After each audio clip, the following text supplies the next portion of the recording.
What's good, y'all? Coming at you with video numero dos. Finally doing this. I know y'all see my natural lighting out here, you know what I'm saying? So glad to finally have some sunlight around here. The snow is gone, I hope, for a long time.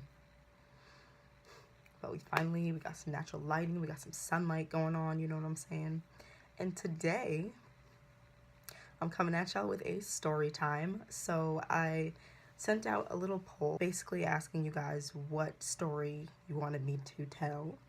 So today, I'm going to be telling some stories from my adventures in Mongolia when I went on basically like a study abroad trip to Mongolia. The trip was mainly focused on like the culture in Mongolia, like urban studies and nomadic studies, because a lot of people in Mongolia are still nomads. So it was really, really cool we did like, you stay with a traditional nomadic family. We went to a school in another area and did some community service with the kids there. Overall, just like a really amazing experience. But of course, with every travel abroad experience, there's little things that happen, you know, life.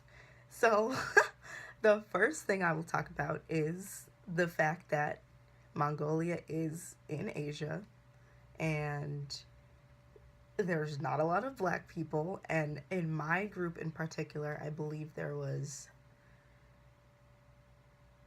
4 of us. So there were 4 Black people in my group, and including myself.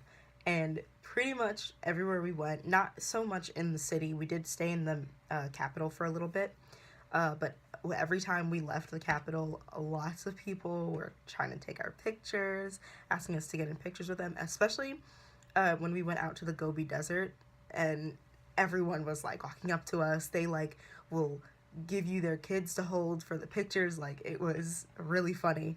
So that's just the first thing, and that was kind of like a throughout the whole trip kind of thing. It was kind of funny.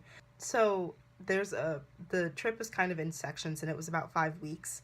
And at one point in the trip, like I said, we stayed with a traditional nomadic family. And Mongolia actually has more horses than people, and so a lot of, especially the herder families or nomadic families, they have horses that they use for herding. I had mentioned to my family, that I ride horses. And so, and I was allowed to ride their horse, basically, you know, with supervision and all that stuff. And I remember they were asking me, they came in and they were asking me like, do you want to ride? And I was like, of course.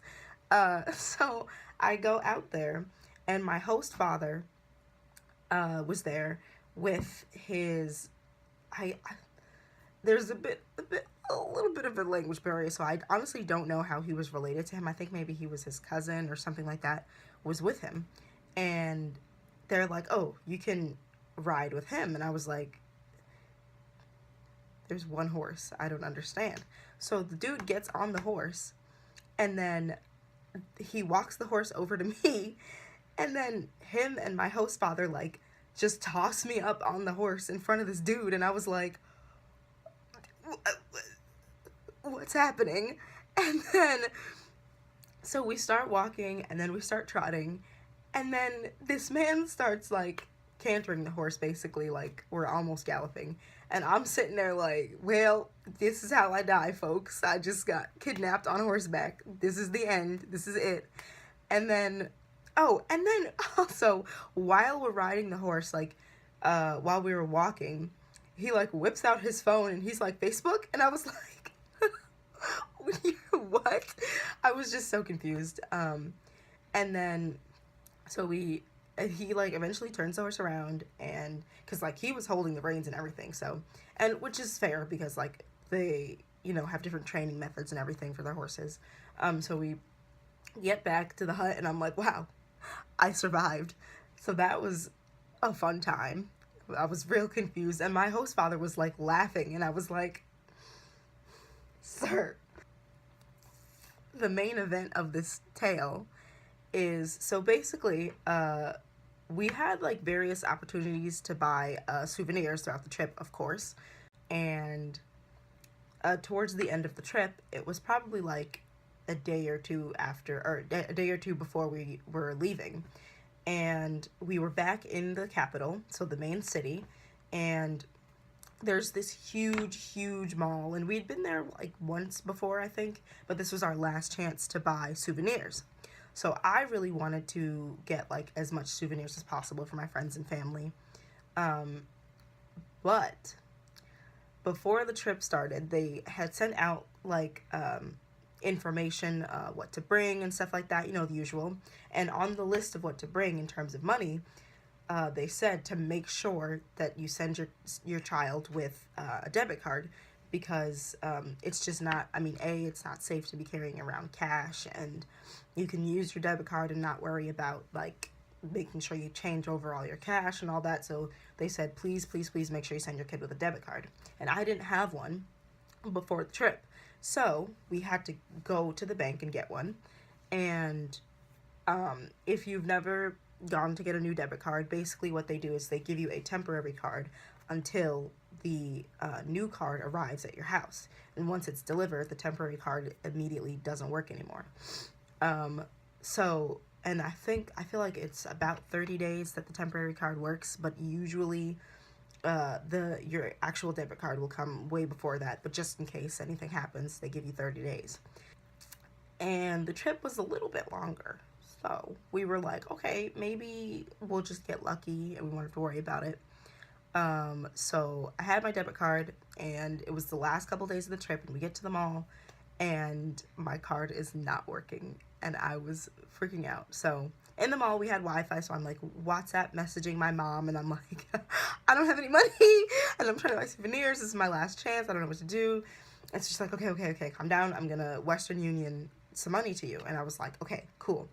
So I located a Western Union about a block or two from the mall, and one of my friends comes with me. We'll call her Julia. You know who you are. Shout out to you, girl. She's a wonderful person.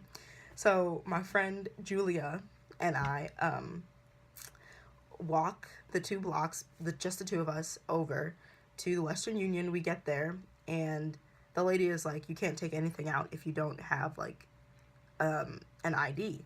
I didn't have a driver's license at that point. This was like 2, maybe 3 years ago.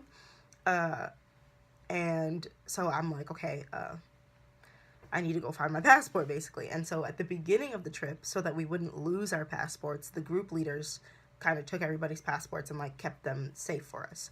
So we had to walk back to the mall and find our group leaders, and I was like, I need my passport.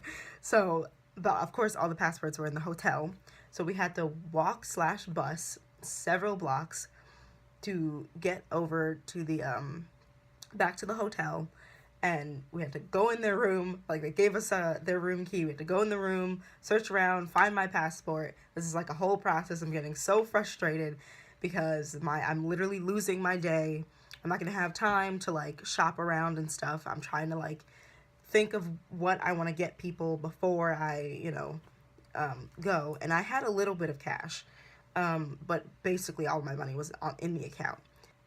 So we get on the bus to head back towards the mall in the Western Union, and I'm standing waiting to get on the bus, like waiting for people to move in so I can get on.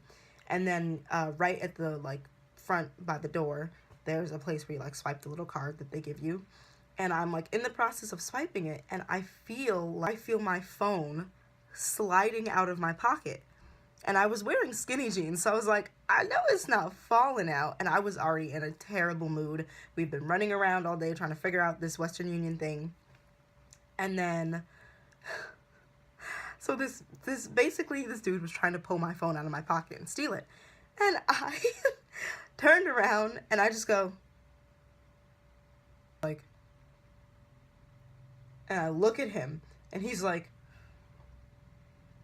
and he like hands it to me, and I was like, I got on the bus. I was in such a bad mood, and my friend like didn't even see it happen. I was like, that man just tried to steal my phone and I almost killed him. I almost had to fight a dude. So that happens. I'm in an even worse mood. And then we get back to the Western Union. I'm trying to like get my money out and they're like, oh, your money's already been withdrawn.